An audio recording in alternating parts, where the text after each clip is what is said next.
ఈ సంకల్పం అనేది మనుషులు ఎవ్వరికీ అర్థం కాలేదు. కానీ ఖచ్చితంగా తన కుమారుడైన క్రీస్తు ఒకప్పుడు ఇశ్రాయేలీలు సోది చెప్పారు, అలాగే నేటి క్రైస్తవులు కొంతమంది సోది చెప్తున్నారు అంటే వాళ్ళ బుర్రలో పుట్టింది చెప్తున్నారు తప్ప లేఖనం చెప్పట్లేదు. లేఖనం నమ్మండి, లేఖనములో నిత్య జీవం ఉంది, లేఖనాలు నమ్మి వాటిని ప్రకటిస్తేనే నువ్వు పరలోకం వెళతావు, లేదంటే నరకానికే వెళ్ళిపోతావు. నిజంగా అసలు ప్రేమ అంటే ఏమిటో తెలుసా అండి? మీకు ప్రేమ అంటే, దేవుని ప్రేమ అంటే ఏమిటో తెలుసా?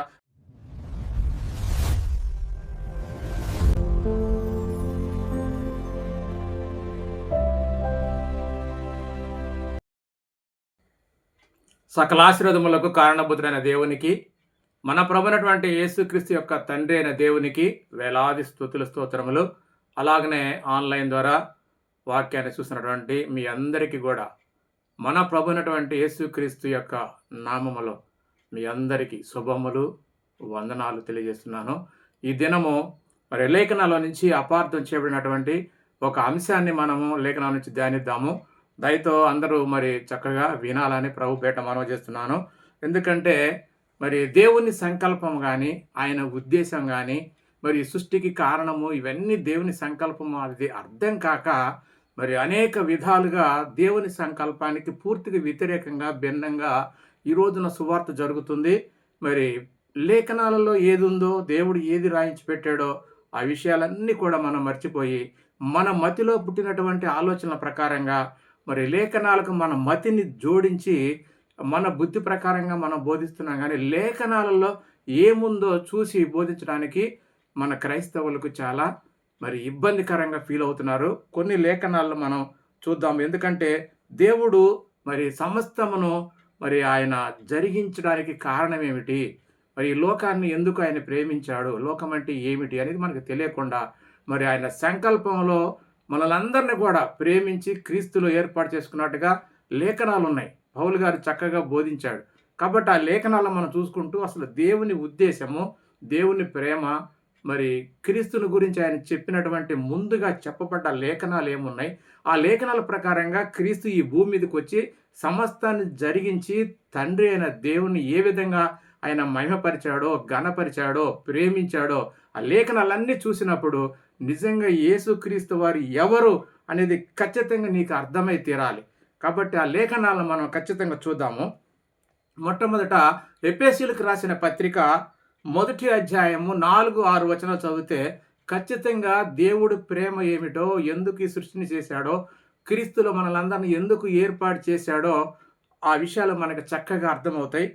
దేవుడు తన ప్రియుని యందు తాను ఉచితముగా మనకు అనుగ్రహించిన తన కృపా మహిమకు కీర్తి కలుగును, తన చిత్త ప్రకారమైన దయా సంకల్పము చొప్పున యేసుక్రీస్తు ద్వారా తనకు కుమారులనుగా స్వీకరించుటకై, దేవునికి అనేక మంది పిల్లలు కావాలి, తనకు కుమారులనుగా స్వీకరించుటకై మనలను ముందుగా తన కోసము నిర్ణయించుకొని మనము తన ఎదుట పరిశుద్ధులమును నిర్దోషులమునై ఉండవలెనని జగత్తు పునాది వేయబడక మునిపే ప్రేమ చేత, బాగా గుర్తుపెట్టుకోండి, ప్రేమ చేత దేవుడు క్రీస్తులో మనలను ఏర్పాటు చేసుకొనెను. ఇది దేవుని సంకల్పము, దేవుని ఉద్దేశము, దేవుని ఇష్టము. కాబట్టి ఈ ఇష్టాన్ని తెలియకుండా మనము దేవుడెవరో అర్థం కావట్లేదు, క్రీస్తు ఎవరో అర్థం కావట్లేదు, మనకి దేవునికి ఉన్న సంబంధం తెలియట్లేదు, క్రీస్తుకు మనకున్న సంబంధం కూడా తెలియకుండా ఇష్టానుసారంగా మనం మతిలో పుట్టినటువంటి ఆలోచనల ప్రకారంగా ఈ రోజున బోధ చేస్తున్నాం. ఒకప్పుడు ఇశ్రాయేలు కూడా పూర్తిగా వాళ్ళకి ధర్మశాస్త్రం ఉన్నా కానీ ధర్మశాస్త్రాన్ని అనుసరించకుండా మరి అన్య దేవతలను ఆరాధించి దేవునికి కోపం పుట్టించినట్టుగా మనకు తెలుసు. ఈనాటి క్రైస్తవులు కూడా క్రీస్తు చెప్పిన మాట వినకుండా వారి మతి నుండి పుట్టినటువంటి ఆలోచనలు, సిద్ధాంతాలు పట్టుకొని ఊగిలాడుతూ దేవునికి రావాల్సిన మహిమను దొంగిలించి మరి క్రీస్తువే దేవుడు అని చెప్పి మరి దేవుడు చెప్పనటువంటి విషయము, క్రీస్తు చెప్పనటువంటి విషయాన్ని వీరికేదో గొప్ప వాళ్ళకి బయలుపరుస్తున్నట్టుగా, లేదా క్రీస్తుని మేము ఘనపరుస్తున్నాం అన్నట్టుగా మరి బైబిల్లో లేఖనాల్లో చెప్పని విషయాన్ని చెబుతూ క్రీస్తుని దేవుణ్ణి అవమానపరుస్తున్నట్టుగా మనకు లేఖనాలన్నీ చూస్తుంటే అర్థమవుతుంది. కాబట్టి ఇంకా తర్వాత 8-9 వచనాల్లో కూడా ఏముందో చూద్దాం. ఎఫెసీయుల పత్రిక 1:8-9 కాలము సంపూర్ణమైనప్పుడు జరగవలసిన కాలము సంపూర్ణమైనప్పుడు జరగవలసిన ఏర్పాటును బట్టి దేవుడు తన దయా సంకల్పం చొప్పున తన చిత్తమును గూర్చిన మర్మమును, దేవుని చిత్తమును గూర్చిన మర్మమును మనకు తెలియజేసి, మనము సంపూర్ణమైన జ్ఞాన వివేచన కలుగుటకు ఆ కృపను మన ఎడల విస్తరింపజేసెను. ఆ కృపను ఎలా? క్రీస్తుని ఈ లోకానికి పంపించి, క్రీస్తు ద్వారా కృపను ఈ లోకం అంతటా కూడా విస్తరింపచేశాను అన్న సంగతి మనకు అర్థమైతే ఎంత బాగుండును.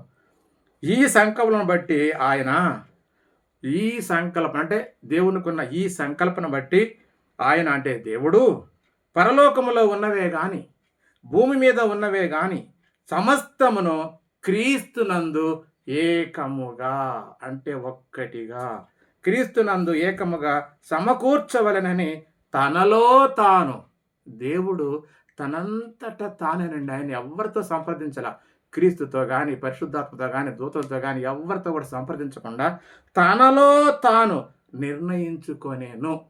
ఇది అంతా దేవుని సంకల్పం, దేవుని ఇష్టం అండి. కాబట్టి మరొక మాట కూడా చూద్దాం. కొలస్సీలకు రాసిన పత్రిక 1వ అధ్యాయము 19-20 వచనాల్లో కూడా ఇలా ఉంది. క్రీస్తునందు సర్వ సంపూర్ణత నివసింపవలనని ఆయన శిలువ రక్తము చేత, అంటే యేసుక్రీస్తు యొక్క శిలువ రక్తము చేత సంధి చేసి, ఆయన ద్వారా అంటే క్రీస్తు ద్వారా సమస్తమును, అవి భూలోకమందున్నవైనను పరలోకమందున్నవైనను వాటినన్నిటినీ ఆయన ద్వారా అంటే క్రీస్తు ద్వారా తనతో సమాధానపరచుకొనవలనని దేవుని యొక్క ఇష్టం అండి. ఈ ఇష్టాన్ని మనము అర్థం చేసుకోలేక మరి మనం యేసుక్రీస్తు వారిని ఏ విధంగా అపార్థం చేసుకున్నామో మనం లేఖనాలు చూస్తుంటే అర్థమవుతుంది. ఆయనతో సమాధానపరచుకోవాలని దేవునికి అభిష్టం అండి. అభిష్టం అంటే కోరిక.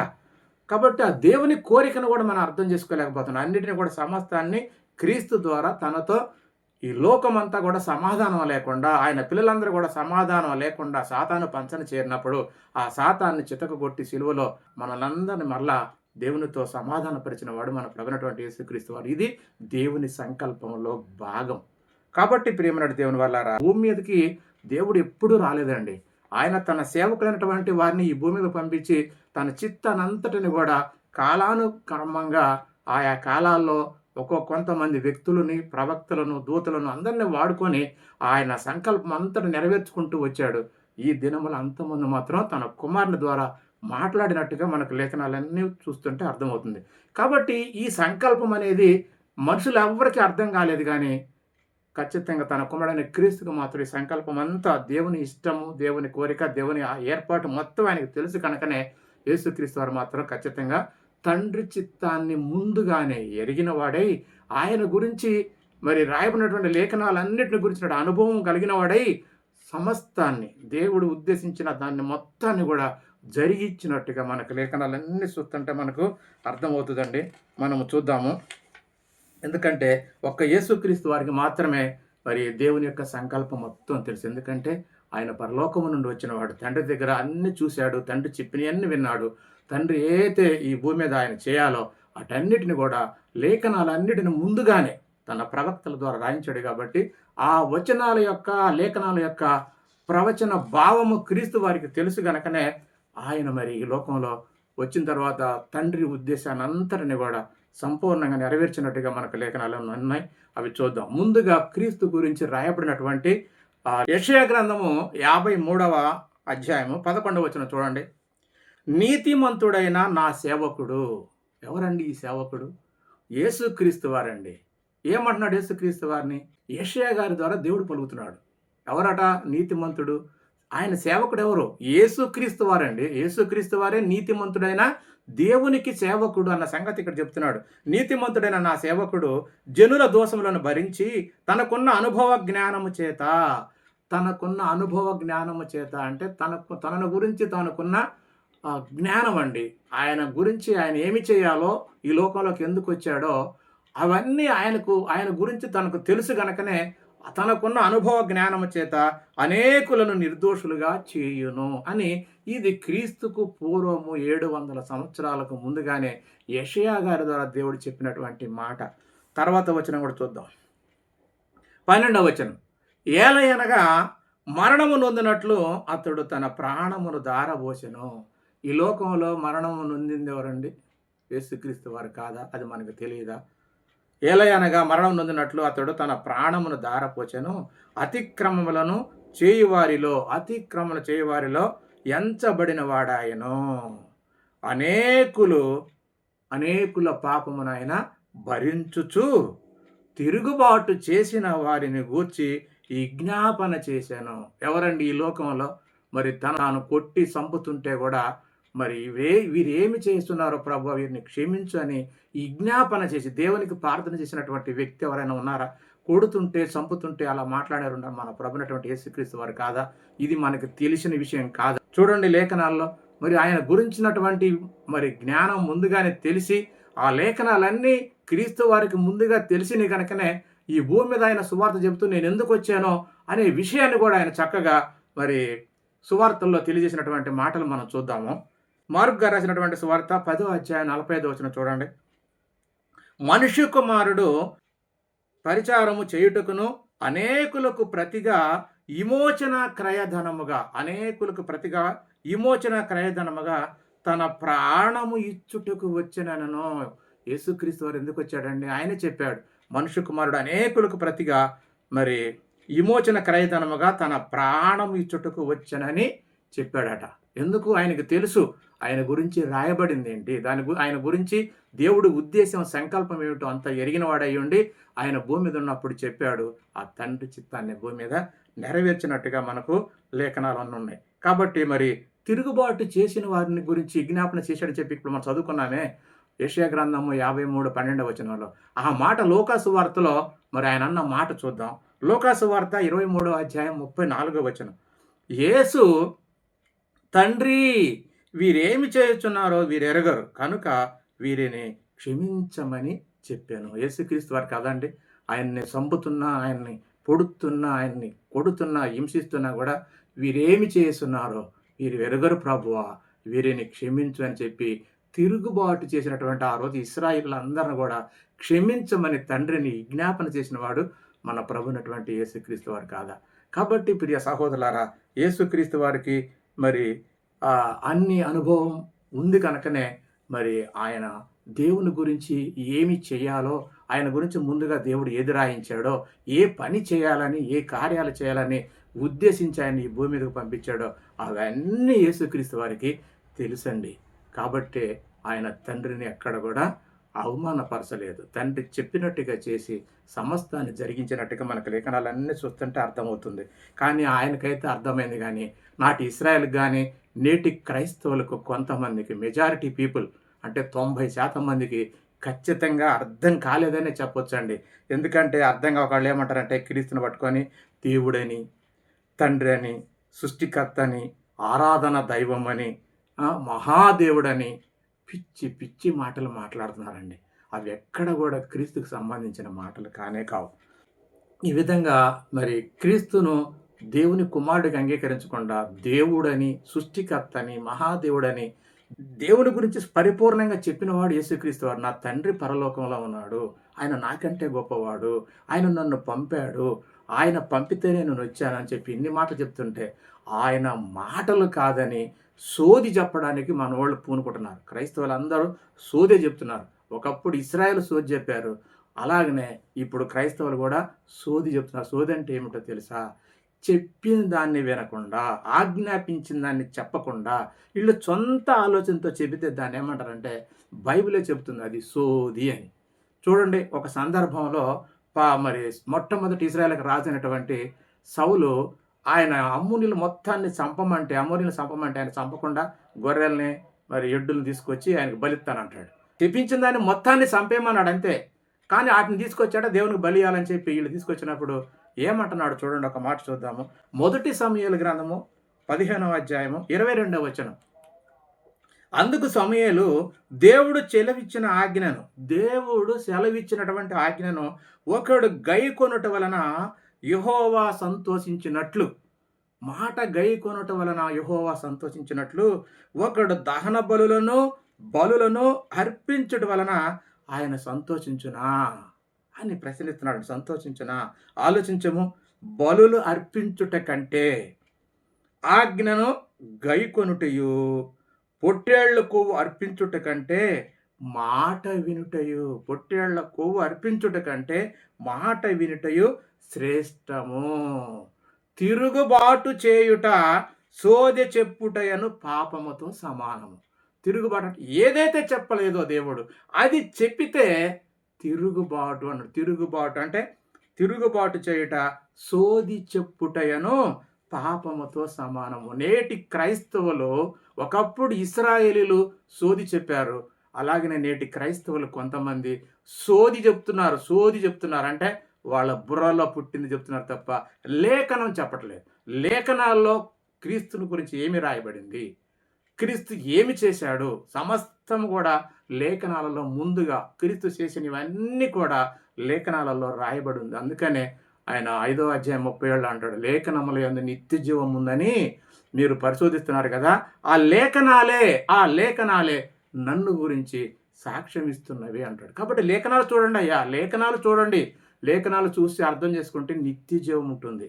నీ సొంత బుర్రనో లేకపోతే నైసియా సభలో జరిగినటువంటి గందరగోళాన్ని పట్టుకొని సిద్ధాంతాలు పెట్టుకొని ట్రినిటీ సిద్ధాంతం లేకపోతే ముగ్గురు దేవుళ్ళు అంటే నరకానికి వెళ్ళొచ్చు. చూడండి ఇంకా ఏమంటున్నాడు అంటే, లేఖనాలు చూద్దాం మనం. ఖచ్చితంగా దేవుని గురించి సాక్ష్యం ఇవ్వడానికి ఈ లోకానికి వచ్చినవాడు, తండ్రిని బయలుపరిచినవాడు యేసుక్రీస్తే. కాబట్టి ఆయనకి తెలియదా అండి? ఆయనకి తెలియకుండానే ఈ మాటలన్నీ చెప్తాడు. చూడండి ఆయన చెప్పిన మాటలు మనం యేసుక్రీస్తుకు తెలియకుండానే మరి దేవుడెవరో అర్థం కాకుండానే ఈ మాట చెప్పాడంటారా? ఆయన మొట్టమొదటి శిష్యులకు ఏం చెప్పాడంటే, మాకు ప్రార్థన నేర్పమన్నప్పుడు ఆయన చెప్పినడు మాట, మీరు పరలోకమందున్న మా తండ్రి అని దేవుణ్ణి ప్రార్థన చేయమన్నాడు. పరలోకమందున్న మా తండ్రి అంటే ఈయన భూమి మీదే ఉన్నాడు కదా, ఈయన దేవుడు అనుకుంటే పరలోకమందున్న మా తండ్రి అని ఎందుకు చెప్పాలి? అంటే పరలోకంలో దేవుడు ఉన్నాడనే కదా. పరలోకమందున్న మా తండ్రి అని చెప్పి ప్రార్థన చేయమన్నాడు. తర్వాత మరొక సందర్భంలో ఏమంటాడంటే, దేవుని వల్ల ఆయన కూడా పనిచేస్తూ ఏమంటాడంటే, దేవుడు నా సొంత తండ్రి, దేవుడు నా సొంత తండ్రి అని మరి ఖచ్చితంగా మరి ఆయనకి తెలియకుండానే అని ఉంటాడంట. ఈ మాట దేవుడు సొంత తండ్రి అని తెలియకుండానే ఆ దేవుడు నాకు సొంత తండ్రి అంటాడా? ఎలా అంటాడండి ఇది? మరి మన వాళ్ళకి ఎలా అర్థమవుతుందో నాకు అర్థం కావట్లా. అలాగే ఆయన చనిపోయి తిరిగి లేచినప్పుడు మధ్యలేని మరియుతో అన్నటువంటి మాటలు మనందరికీ తెలిసిన మాటే. ఏమంటాడు ఆయన?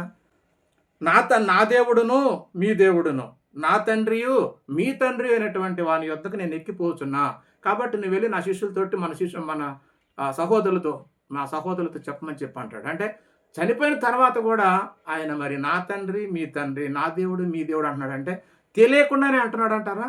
తెలియకుండానే. యేసుక్రీస్తుకి ఆ మాత్రం గమనం లేదంటారా? తెలియకుండానే ఇలాంటి అబద్ధపు మాటలు మాట్లాడుతున్నాడా? ఎట్లా మనం అర్థం చేసుకుంటున్నామండి? అలాగనే మార్కు గారు రాసినటువంటి సువార్త 12వ అధ్యాయం 29లో మరి ఒక శాస్త్రి వచ్చి ఆజ్ఞలో ప్రధానమైన ఆజ్ఞ ఏది బోధకుడు అని చెప్పి యేసుక్రీస్తుని అడిగినప్పుడు ఆయన అంటున్నమాట, ఓ ఇశ్రాయేలు ఇనుము, మన దేవుడైన ప్రభువు అద్వితీయ ప్రభువు అంటే ఒకే ఒక్కడు అని అర్థం వస్తుందండి. అద్వితీయ ప్రభువు అంటే మరి ఒకే ఒక్కడు, ఆల్ మైటీ గాడ్ అనే మాట ఉంటుంది. ఎందుకంటే అలాంటి దేవుడు మరొక్కరు లేరు. అది ద్వితీయుడు అనేటువంటి లేనివాడే అద్వితీయుడు. అంటే ఆయనకు సాటి అయినటువంటి మరొక దేవుడు ఉండడు. అలాంటి వ్యక్తినే అద్వితీయుడు అనే మాట అంటారు. అది యేసుక్రీస్తు వారే స్వయంగా చెప్పాడండి. ఆయన తండ్రి ప్రభు అద్వితీయుడు, మన దేవుడు అద్వితీయుడు అని చెప్పి ఆయన చెప్తున్నాడు. అంతే తప్ప ఆయన లాంటి వాళ్ళు ఇంకొక 2-3 ఉన్నారని యేసుక్రీస్తు వారు చెప్పట్లేదండి. మనకు అర్థం కాక మన ఇష్టాన్ని ప్రకారంగా మనము ఆలోచించుకొని సిద్ధాంతాలతో వెళ్ళిపోతున్నాం. కానీ ఆయన గురించి మరి సువార్త కాలంలో ఇంకా కొన్ని మాటలు చెప్పాడండి. ఆ మాటలు చూద్దాం.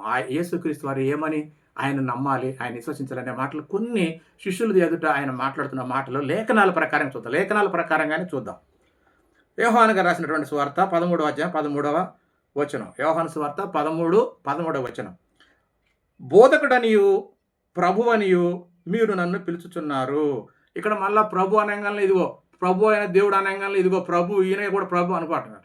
అంటే ఇక్కడ ప్రభు అయిన దేవుడు అన్నకాడ అక్షరాలు పర్టికులర్గా దేవుని కొరకు రాయబడేటువంటి అక్షరాలు ఒత్తుగా లావుగా ఉంటాయి. ప్రభు అయిన దేవుడు అన్నకాడ ప్రభు అయిన యేసుక్రీస్తు అన్న కాడ సాధారణంగా ఉంటాయి.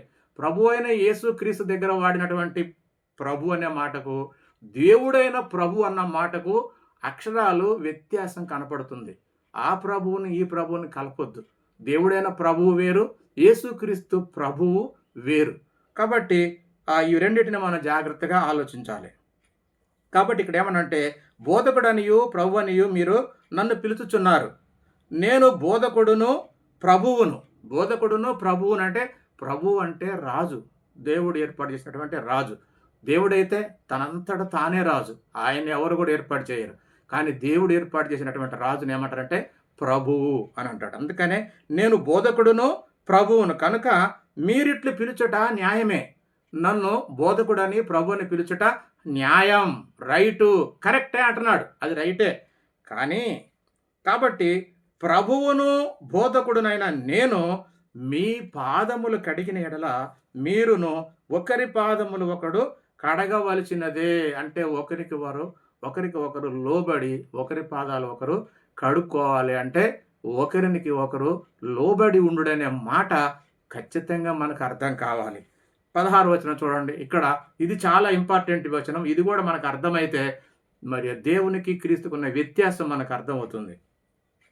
16వ వచనం, దాసుడు తన యజమానుని కంటే గొప్పవాడు కాడు, పంపబడినవాడు తన్ను పంపిన వాని కంటే గొప్పవాడు కాడని మీతో నిశ్చయముగా చెప్పుచున్నాను అని ఇక్కడ చక్కగా చెప్పాడు. అంటే పంపబడిన వాడు పంపించిన వాడి కంటే గొప్పవాడు కాదు అంటున్నాడు. కాబట్టి యేసుక్రీస్తు వారిని ఈ లోకానికి పంపించింది ఎవరై అంటే తండ్రి అన్న సంగతి మన అందరికీ తెలుసు. అయినా లేఖనాల ప్రకారంగానే చూసి మనము అర్థం చేసుకుందాం. మరి తండ్రి ప్రత్యక్ష ఈ లోకానికి పంపించాడనే మాట యేసుక్రీస్తు వారు స్వయంగా చెప్తాడు. యోహాను సువార్త 10వ అధ్యాయము 35-36 వచనాలు మీరు చూడండి, చక్కగా ఉంటుంది. ఏమన్నాడంటే, నేను దేవుని కుమారుడునని చెప్పినందుకు తండ్రి ప్రతిష్ఠ చేసి ఈ లోకములోనికి పంపిన వానితో, దేవుడే క్రీస్తును ప్రతిష్ఠ చేసి ఈ లోకంలోనికి పంపాడంట. కాబట్టి పంపినవాడు పంపబడిన వాడి కంటే గొప్పవాడని చెప్పి యేసుక్రీస్తు వారు స్వయంగా చెప్పాడు కదండి. మరి ఎందుకు మనం అపార్థం చేసుకుని ఆయన సమానమే అని? ఆయన స్పష్టంగా చెప్పాడు, నా తండ్రి నాకంటే గొప్పవాడు అన్నాడే. పంపబడిన వాడు పంపించిన వాని కంటే గొప్పవాడు కాదన్నాడు కదా. మరి ఎందుకు క్రీస్తు మాటలు ఎందుకు క్రీస్తు మాటలు నువ్వు నమ్మటలేదు, ప్రకటించట్లేదంటే సోది చెప్తున్నావని అర్థం. సోది చెప్పుడు తిరుగు అంటే క్రీస్తు మాటలకు వ్యతిరేకంగా చెప్తే సోది చెప్పడం అన్న మాటలు బైబిల్ చెప్తుంది. నువ్వు సోది చెప్పుకుంటూ తిరుగుతున్నావు. కాబట్టి ఆయన ఏమంటున్నాడు, పంపిన వానితో నీవు దేవదూషణ చేస్తున్నావని చెప్పుదురా. నేను తండ్రి క్రియలే చేస్తున్నా. తండ్రి ఏ క్రియలు చేయడానికి నాకు ఇచ్చాడో వాటిని చేతనే తప్ప నా సొంతగా నేను ఏమీ చేయట్లేదనే మాటలు ఇక్కడ ఆయన రాయబడ్డాయి. అలాగనే ఇంకొక సందర్భంలో కూడా మరి దేవుడే నన్ను భూమి మీదకి పంపాడు అనే మాట స్పష్టంగా చెప్తాడండి. లేఖనం నమ్మండి, లేఖనములో నిత్య జీవం ఉంది. లేఖనాలు నమ్మి వాటిని ప్రకటిస్తేనే నువ్వు పరలోకం వెళతావు, లేదంటే నరకానికే వెళ్ళిపోతావు. చూడండి, ఇక్కడ యోహాను సువార్త 8వ అధ్యాయం 42వ వచనం, యేసు వారితో ఇట్లా నేను దేవుడు మీ తండ్రి అయిన ఎడల మీరు నన్ను ప్రేమింతురు. దేవుడు మీ తండ్రి అయిన ఎడల మీరు నన్ను ప్రేమింతురు. నేను దేవుని యొద్ద నుండి బయలుదేరి వచ్చి ఉన్నాను. నా అంతటా నేను రాలేదు, వచ్చి ఉండలేదు. ఆయన అంటే దేవుడు నన్ను పంపాను. ఎంత చక్కగా ఉందండి. పంపబడినవాడు పంపించిన వానికంటే గొప్పవాడు కాదు. తండ్రి నన్ను ఈ లోకానికి పంపాడు, ప్రతిష్ఠ చేసి ఈ లోకానికి పంపాడు. నా అంతటా నేను రాలేదు, తండ్రే నన్ను పంపాడు. ఇవన్నీ యేసుక్రీస్తు వారు ఏమన్నా షోగా మాట్లాడా, సరదాగా ఏదో మాదిరి అని కాదండి. సత్యము, నిజము. నిజాన్ని నమ్మడానికి ఎందుకయ్యా నీకు అంత బాధ? లేఖనాలు అర్థం కాకనా? కాబట్టి ఈ విధంగా యేసుక్రీస్తు వారు స్పష్టంగా మాట్లాడినా కూడా మన వాళ్ళకి అర్థం కాల. ఈ భూమి మీద యేసుక్రీస్తు వారు తండ్రిని ప్రేమించినట్లుగా, యేసుక్రీస్తు వారు తండ్రిని ప్రేమించినట్లుగా, తండ్రిని ఘనపరిచినట్లుగా, మరి తండ్రిని మహిమపరిచినట్లుగా ఇంకెవ్వరు కూడా మహిమపరచలేదు, ప్రేమించలేదు, ఘనపరచలేదండి. ఒక్క యేసుక్రీస్తు వారు మాత్రమే తండ్రిని సంపూర్ణంగా మరి మహిమపరిచినట్టుగా మన లేఖనాలన్నీ చూస్తుంటే అర్థమవుతుంది.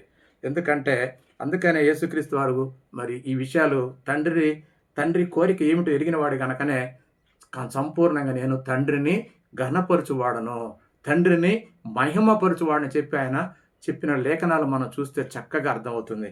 ఎక్కడ చూద్దామండి, యోహాను సువార్త 8:49 ఏమంటారు చూడండి. వాళ్ళు ఏమంటున్నారంటే నువ్వు దెయ్యం పట్టిన వాడు అని చెప్పి వాడు అంటున్నప్పుడు యేసుక్రీస్తు ఏమంటారు తెలుసా? నేను దయ్యం పట్టిన వాడని కాను, నేను దయ్యం పట్టిన వాడని కాను, నా తండ్రిని ఘనపరచువాడను. ఎందుకండి? ఎందుకు ఈయన తండ్రిని కనపరుస్తున్నాడు? ఎందుకంటే ఈ లోకంలోకి అనేక మందిని దేవుడు పంపిస్తే ఎవరు కూడా ఆయన సంపూర్ణంగా క్రీస్తు దేవుణ్ణి ప్రేమించినట్లుగా, క్రీస్తు దేవుణ్ణి అనుసరించినట్లుగా, క్రీస్తు దేవుణ్ణి గణపరిచినట్లుగా, క్రీస్తు దేవుణ్ణి మహిమపరిచినట్లుగా ఎవ్వరూ మహిమపరచలేదండి. అందుకనే మరి మలాకి గ్రంథంలో మరి ఒక మాట అంటున్నాడు. ఆ మాట చూద్దాము. 1వ అధ్యాయము, మలాకి గ్రంథము 1వ అధ్యాయము 6వ వచనంలో మరి ఇలా యెహోవా దేవుడు అంటున్న మాట యేసుక్రీస్తు గారికి తెలుసండి. అందుకనే ఆయన దేవునికి ఎక్కడ కూడా వ్యతిరేకంగా మాట్లాడలేదు. దేవుని ఎక్కడ కూడా విడిచిపెట్టకుండా దేవుని హత్తుకొని సంపూర్ణంగా దేవుని యొక్క ఆజ్ఞ ప్రకారంగా నడిచాడు. దేవుడు ఆజ్ఞ ప్రకారంగా ఆయన్ని గౌరవించాడు, ప్రేమించాడు, ఘనపరిచాడండి. ఎందుకంటే అంతకు ముందు ఉన్నటువంటి ఎవరు కూడా ఆయన్ని అంతగా ఘనపరచలేదన్న సంగతి మనకు అర్థం కావాలి. అందుకనే ఆ కాలంలో మలాకి ద్వారా దేవుడు ఏమంటున్నాడో చూద్దాం. కుమారుడు తన తండ్రిని ఘనపరచను కదా, కుమారుడు తన తండ్రిని ఘనపరచను కదా, దాసుడు తన యజమానుని ఘనపరచును కదా. నా నామమును నిర్లక్ష్యపెట్టు యాజకులారా, నా నామమును నిర్లక్ష్యపెట్టు యాజకులారా, నేను తండ్రినైతే నాకు రావలసిన ఘనత ఏమాయనో, నేను యజమానుడనైతే నాకు భయపడువాడు ఎక్కడ ఉన్నాడు అని సైన్యములకు అధిపతికి యెహోవా మాట్లాడుతున్నాడండి మలాకి గారి ద్వారా. కాబట్టి నిజంగా ఆనాటి ఇశ్రాయేలును ఎంతగా ప్రేమించి వాళ్ళ కానాను దేశాన్ని ఇచ్చి అనేక విధాలుగా వారిని అరణ్యంలో కాపాడి వాళ్ళకి ఉచితంగా కానాను దేశాన్ని, పాలు తేనె ప్రవహించే దేశాన్ని ఇచ్చినా కూడా వాళ్ళు ఎంట త్రుటిలోనే తప్పిపోయి మరలా అన్య దేవతలను ఆరాధిస్తూ దేవుణ్ణి అవమానపరిచారండి. అందుకని మలాకి ద్వారా అంటున్నాడు, అయ్యా నేను తండ్రిని కదా, అయితే నాకు భయపడే కుమారుడు ఎక్కడున్నాడయ్యా, నేను మీకు యజమానుడు కదా, నాకు భయపడే దాసుడు ఎక్కడున్నాయని చెప్పి అడుగుతున్నాడు. కాబట్టి నిజంగా అలా దాసుడుగా, కుమారుడిగా ఘనపరిచిన వారు ఎవరంటే మన ప్రభునటువంటి యేసుక్రీస్తు వారు అన్న సంగతి మనకు ఖచ్చితంగా తెలియాలి. అందుకని ఏమన్నాడు తెలుసా, అక్కడ యోహాను సువార్త 8:49 నేను నా తండ్రిని ఘనపరచువాడను, నేను నా తండ్రిని ఘనపరచువాడను అంటే యేసుక్రీస్తు వారేనండి సంపూర్ణంగా దేవునికి మరి లోబడ్డాడు, ఘనపరిచినట్టుగా మనకి లేఖనాన్ని బట్టి అర్థమవుతుంది. అలాగనే లోకాసు వార్త 18:18 కూడా మరి ఆయన ఒక మాట మాట్లాడుతున్నాడు. ఆ మాట చూద్దాం. ఎందుకంటే ఒక అధికారి వచ్చి ఆయనని అడుగుతాడు. ఒక అధికారి వచ్చి ఏమంటాడంటే, సద్బోధకుడా నిత్య జీవనకు వారసుడన్నట్టు నేను ఏమి చేయవలనని ఆయన అడిగాను. అందుకు యేసు నన్ను సత్పురుషుడని ఎలా అంటున్నావు, నన్ను సత్పురుషుడని ఎలా చెప్పుచున్నావు, దేవుడొక్కడే తప్ప మరి ఎవ్వడనో సత్పురుషుడు కాడు. ఎందుకు?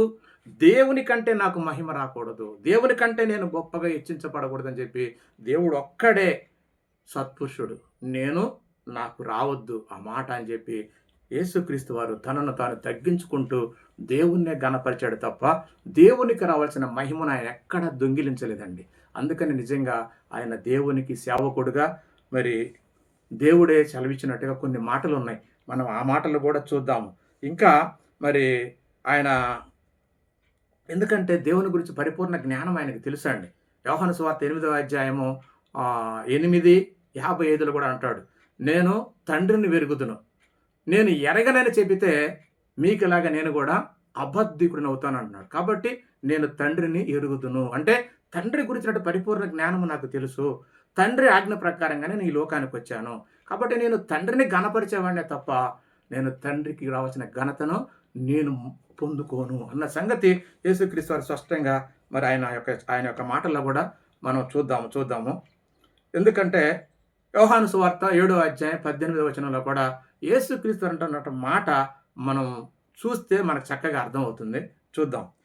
ఇక్కడ ఏమన్నాడంటే యేసుక్రీస్తు వారు తనంతట తానే బోధించువాడు, తనంతట తానే అంటే తన బుద్ధితో బోధించేవాడు ఎలా ఉంటాడంటే స్వకీయ మహిమను ఎదుగుతాడట. వాడంతా వాడు బోధించేవాడు, నాకు గదా ఈ తెలివితేటలు ఉన్నాయని చెప్పి తనను తానే మహిమపరచుకోవడానికి ఎదుగుతాడట. కానీ తన్ను పంపిన వాని మహిమను ఎత్తుకోవాడు. అంటే యేసుక్రీస్తు వారు ఎవరైతే యేసుక్రీస్తు వారు ఈ లోకానికి పంపించాడో ఆ తండ్రిని, ఆ తండ్రికి మహిమ రావాలని ఎతుకుతున్నాడట.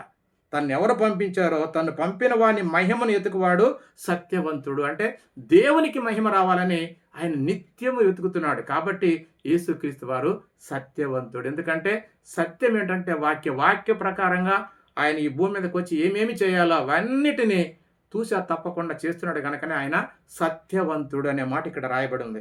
కాబట్టి ఆయన యందు ఏ దుర్నీతి లేదండి. దేవుని కంటే ఎక్కడా గొప్పగా ఆయన హెచ్చించుకోలేదు. దేవుని మహిమను ఆయన ఎక్కడ కూడా కావాలని కోరుకోలేదండి. కాబట్టి ఆయన నిజంగా సత్యవంతుడు.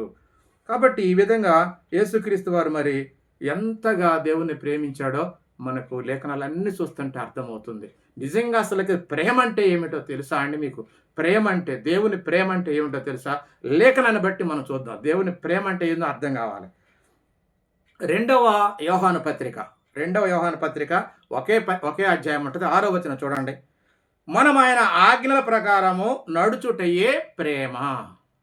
ఇదండి ప్రేమ అంటే. మనం ఆయన అంటే దేవుని వాక్య ప్రకారంగా, దేవుడు ఆజ్ఞ ప్రకారంగా నడుచుటయే ప్రేమ.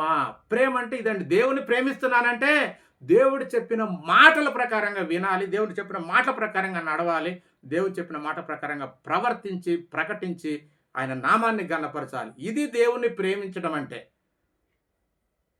మీరు మొదటి నుండి వినిన ప్రకారము ప్రేమలో నడుచుకొనవలెను అనునదియే ఆజ్ఞ.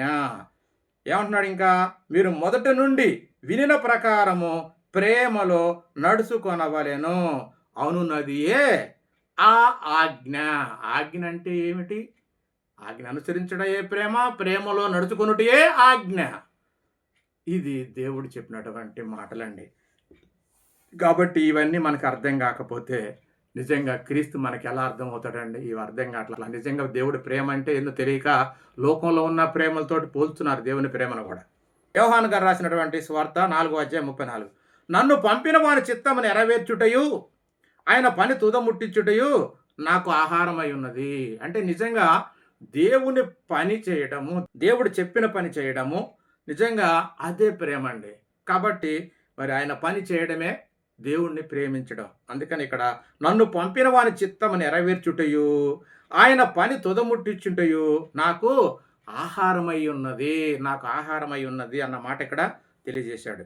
అలాగనే మరి మరొక మాట, చేయుటకు నీవు నాకు ఇచ్చిన పని నేను సంపూర్ణంగా నెరవేర్చి భూమి మీద నిన్ను మహిమపరిచితిని.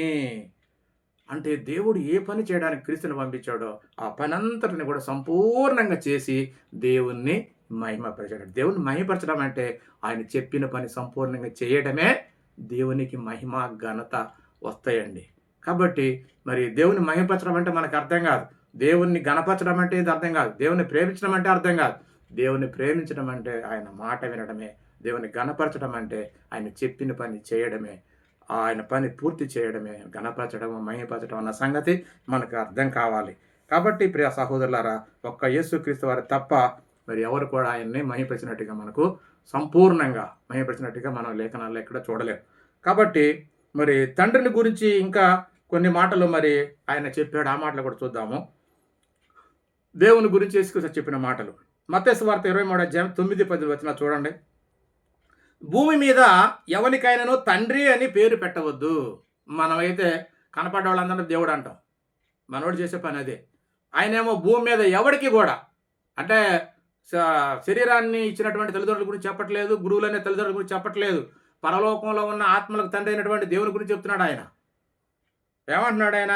మరియు భూమి మీద ఎవరికైనాను తండ్రి అని పేరు పెట్టవద్దు, ఒక్కడే మీ తండ్రి ఆయన పరలోకమందున్నాడు. పరలోకమందున్న తండ్రి ఎవరు? ఆత్మలకు తండ్రి, సృష్టికర్త, సర్వలోకమును సృష్టించిన సృష్టికర్త గురించి చెప్తున్నాడు. ఆయనే తండ్రి. ఆయన తప్ప మీరు ఇంకా భూమి మీద కంటికి కనిపించే ఏ మనిషికి కూడా మీరు తండ్రి అని పేరు పెట్టొద్దు అని స్పష్టంగా క్రీస్తు చెబితే, లేదు నువ్వే తండ్రి అని చెప్పి, నువ్వే మహాదేవుడు అని చెప్పి మనోళ్ళు ప్రకటిస్తున్నారు. ఏమంటారండి? సోది చెప్పడం కాదా? సోది కాదా? ఆయన చెప్పిందేంటి? భూమి మీద నువ్వు ఎవడికి తండ్రి అని పేరు పెట్టొద్దు, నువ్వు దేవుడని ఎవరిని అనొద్దు అని ఆయన చెప్తుంటే, లేదు లేదు నువ్వే యేసయ్య తండ్రివి, నువ్వే యేసయ్య సృష్టికర్తవి, నువ్వే యేసయ్య దేవుడు అంటే సోది చెప్పడం కదా? యేసుక్రీస్తు చెప్పాడా? పరలోకంలో ఉన్నాడు నా తండ్రి అని ఆయన చెబితే వీళ్ళేమో ఈ విధంగా చెప్తున్నారు. కాబట్టి నిజంగా మరి ఆయన చెప్పిన మాటను పూర్తిగా తప్పెత్తున్నారు, తిరుగుబాటు చేసి సోది చెప్తున్నారు. ఇంకా ఏమంటున్నాడు? ఒక్కడే మీ తండ్రి, ఆయన పరలోకమందున్నాడు, మరియు మీరు గురువులని పిలువబడవద్దు. గురువులని కూడా మీరు ఎవరు పిలువబడకూడదు. ఎందుకు? క్రీస్తు ఒక్కడే మీ గురువు. క్రీస్తు ఒక్కడే మీ గురువు. నేను గురువుని, బోధకుడిని, ప్రభు అని చెప్పి ఆయన చెప్తుంటే, కాదు కాదు నువ్వు మహాదేవుడువు, నువ్వు తండ్రివి, నువ్వు సృష్టికర్తవని మనవాళ్ళు బోధిస్తున్నారు. సోది బాగా చెప్తున్నారు. సోది చెప్తామని సోదే చెప్తున్నారు. కాబట్టి ఈ భూమి మీదకి శరీరంతో వచ్చిన ఎవ్వరు కూడా నిజంగా దేవునికి సేవకులే తప్ప ఎవరు కూడా దేవునితో సమానులు కారు, మరొక దేవుడు కూడా కాదు. మరి తండ్రి అయిన దేవుడు కూడా కాదని ఖచ్చితంగా మనకు తెలియాలి. కాబట్టి మరి ఈ లోకములో మరి దేవుడు మరి విశ్వాసులకు తండ్రిగా గొప్పగా మరి చూసినటువంటి అబ్రహాం గారిని దేవుడు ఏ విధంగా ఆయన గురించి చెప్పాడో ఆయన కొన్ని మాటలు మనం చూద్దాము. ఆయన గురించి 105 కీర్తన 5వ చరణం, ఆయన దాసుడైన అబ్రహాము వంశస్థులారా అంటున్నాడు. అంటే ఆయన దాసుడు అంటే దేవునికి దాసుడు ఎవరు? అబ్రహాం గారు కూడా దేవునికి దాసుడు అని ఇక్కడ రాయబడింది. తర్వాత మరొక మాట ఆయన గురించి, తన సేవకుడైన అబ్రహామును జ్ఞాపకం చేసుకొని అనే మాట ఉంది. అక్కడ 42 105వ కీర్తన 42వ చరణం ఏముంది? ఇక్కడ 42వ చరణంలో తన సేవకుడైన అబ్రహామును జ్ఞాపకం చేసుకొని అనే మాట ఇక్కడ ఉంది. అలాగనే మరొక మాట కూడా మరి అబ్రహాం గురించి రాయబడింది. యెషయా గ్రంథము 41:8వ వచనం, 41:8వ వచనం, నా స్నేహితుడైన అబ్రహాము సంతానమా అంటున్నాడు. నా స్నేహితుడైన అబ్రహాము సంతానమా అంటే అబ్రహాం గురించి దేవుడు ఏమంటాడంటే, నా దాసుడైన అబ్రహాము, నా సేవకుడైన అబ్రహాము, నా స్నేహితుడైన అబ్రహాం అంటున్నాడు. దాసుడు, సేవకుడు, స్నేహితుడు అని అన్నాడు. అలాగనే మరలా మరి మరొక మాట ఈ 41 యెషయా 41:8లో మొదటి మాట ఏంటి అంటే 8వ వచనం మొదటి మాట, నా సేవకుడైన ఇశ్రాయేలు నేను ఏర్పరచుకున్న యాకోబు అంటున్నాడు. అంటే యాకోబు కూడా దేవునికి సేవకుడే అని లేఖనం చెప్తుంది. అలాగనే 105వ కీర్తన 26వ చరణంలో ఆయన తన సేవకుడైన మోషేను తాను ఏర్పరచుకుని అహరోనును పంపెను. అంటే మోషేను కూడా దేవుడు తన సేవకుడు అంటున్నాడు. నా సేవకుడైన మోషే, తన సేవకుడైన మోషేను తాను ఏర్పరచుకుని అహరోనును పంపెనన్న మాట ఇక్కడ రాయబడింది. అంటే మోషే కూడా దేవునికి సేవకుడే. అలాగనే ఆయన ఏర్పాటు చేసుకున్న ప్రవక్తలందరినీ కూడా సేవకులే అంటున్నాడు. ప్రవక్తలందరినీ కూడా సేవకులే అంటున్నాడు. ఆ మాట చూడండి. ఇర్మియా గారు రాసినటువంటి గ్రంథము 7వ అధ్యాయము 25వ వచనం ఏముందంటే, నేను అనుదినము పెందల కడ లేచి ప్రవక్తలైన నా సేవకులందరినీ మీ యొద్దకు పంపుచూ వచ్చి తిని. అంటే ప్రవక్తలు కూడా దేవునికి సేవకులేనండి. యేసుక్రీస్తు వారు కూడా మోషే లాంటి ప్రవక్తే, ఆయన కూడా సేవకుడే అని చక్కగా లేఖనాల్లో రాయబడి ఉన్నాయి. ఆ మాటలు కూడా మనం చూద్దాము. ఎందుకంటే ద్వితీయోపదేశ కాండం 18:18లో మోషే గారు ఏమంటారు, నా వంటి ఒక ప్రవక్తను మీ సహోదరుల్లో నుండి మీ కొరకే పుట్టిస్తాను అని మోషే ద్వారా దేవుడు చలివిచ్చాడు. అలాగనే మరి మరొక 89వ కీర్తనలో దావీదు అంటే రాజులను కూడా ఆయన ఏర్పాటు చేసుకున్న రాజులు కూడా సేవకులే అంటాడు. నా సేవకుడైన దావీదును నేను కనుగొన్నాను, నేను దావీదుతో అబద్ధం ఆడను అంటాడు. కాబట్టి దావీదు రాజు కాబట్టి ప్రభువుగా ఆయన నియమించాడు, ఆయన అభిషేకించాడు కాబట్టి ఆయన కూడా సేవకుడే. దావీదు కూడా దేవునికి సేవకుడే. ఆయన సంతానంలో వచ్చినటువంటి ప్రభు అయినటువంటి యేసుక్రీస్తు వారు కూడా సేవకుడే. యేసుక్రీస్తు వారు కూడా సేవకుడే అని చెప్పడం కొరకే మరి ఇక్కడ ఒక మాట తెలియజేశాడు. యెషయా గ్రంథం 42:1లో ఏమంటాడంటే, ఇదిగో నేను ఆదుకొను నా సేవకుడు, నేను ఏర్పరచుకున్న వాడు నా ప్రాణమునకు ప్రియుడు, నేను ఏర్పాటు చేసుకున్నాడు నా ప్రాణమునకు ప్రియుడు, అతని యందు నా ఆత్మను ఉంచి ఉన్నాను, అతడు అన్యజనులకు న్యాయము కనపరచును. నేను ఆదుకొను నా సేవకుడు అంటున్నాడండి. అతని యందు నా ఆత్మను ఉంచుతాను అంటున్నాడు. ఈయన ఎవరో కాదు, యేసుక్రీస్తు వారే.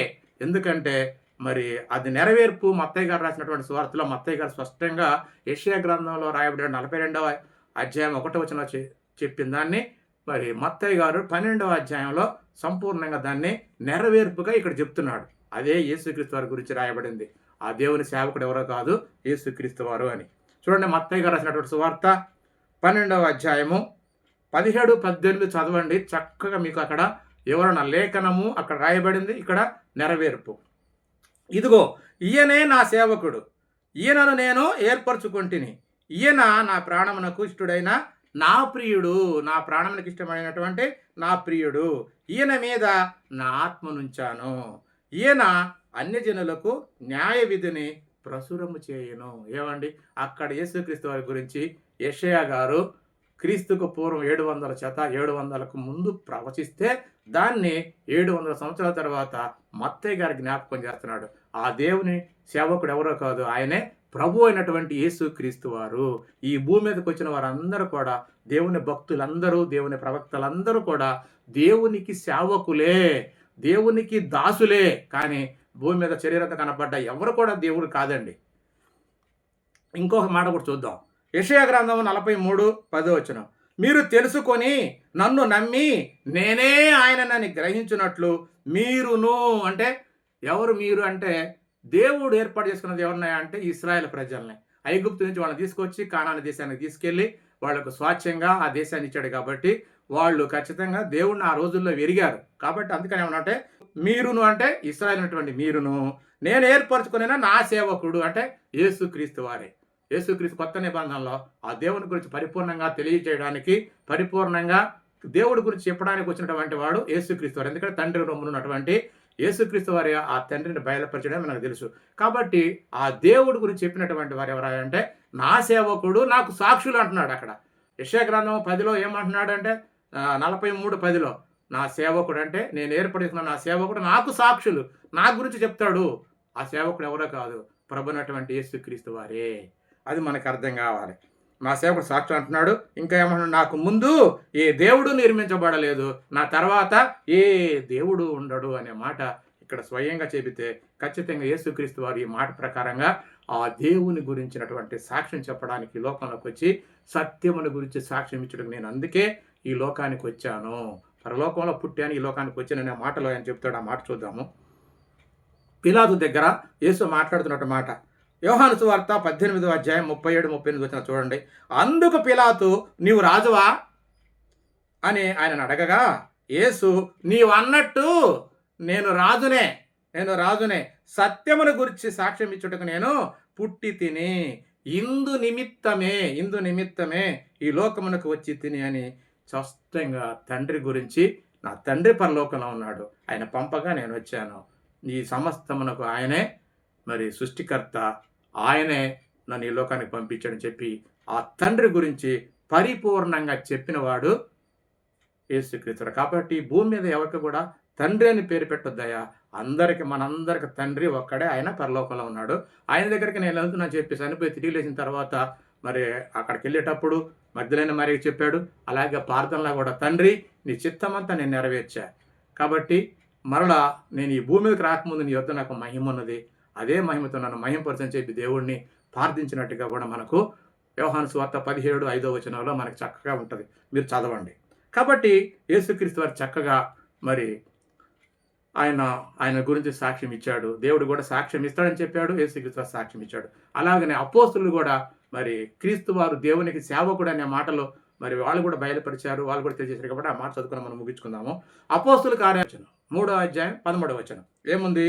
అబ్రహాము, ఇస్సాకు, యాకోబు అని వారు దేవుడు అనగా మన పితరుల దేవుడు తన సేవకుడైన యేసును మహిమపరిచి ఉన్నాడు.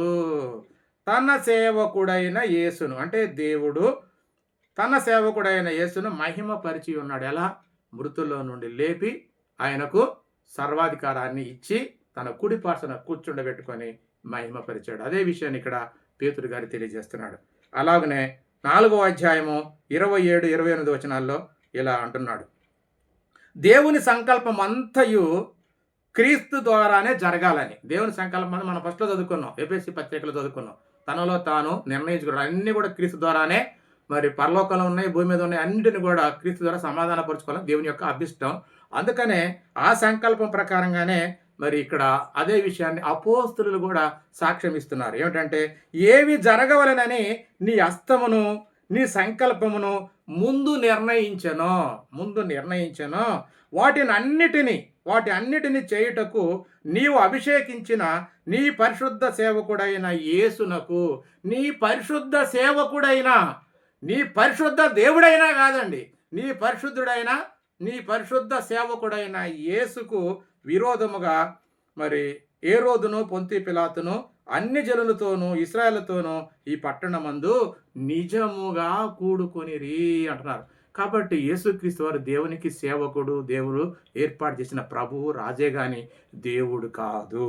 కాబట్టి ఇంకా 30వ వచనం కూడా ఏమన్నాడంటే, అపోస్తులు 4:30 వచనంలో, నీ పరిశుద్ధ సేవకుడైన యేసు నామము ద్వారా మరి ఈ అద్భుతాలు, ఈ స్వస్థతలు అన్నీ చేయడానికి అయ్యో నీ ప్రజలైన వారు ఎంత ధైర్యముగా మరియు నిలబడ్డారనే మాటలు ఇక్కడ చక్కగా పేతురు గారు తెలియజేస్తున్నాడు. కాబట్టి ప్రియమైన దేవుని వాళ్ళారా, యేసుక్రీస్తు వారు దేవుడు ఏర్పాటు చేసుకున్నటువంటి దేవుని సేవకుడు, దేవుని కార్యాలు జరిగించడానికి దేవుడు ఏర్పాటు చేసుకున్న రాజు, దేవుడు నియమించిన ప్రభువే కానీ ఈయన మహాదేవుడు కాదు, మరి మహాదేవుడైన తండ్రికి తండ్రి కూడా కాదండి. చాలామంది ఏమంటారంటే, యేసు అట మహాదేవుడు అట, తండ్రి పరలోకంలో ఉన్న తండ్రికి ఈయన తండ్రి అని చెప్పి అంటుంటారు. నిజంగా ఎంత తప్పండి.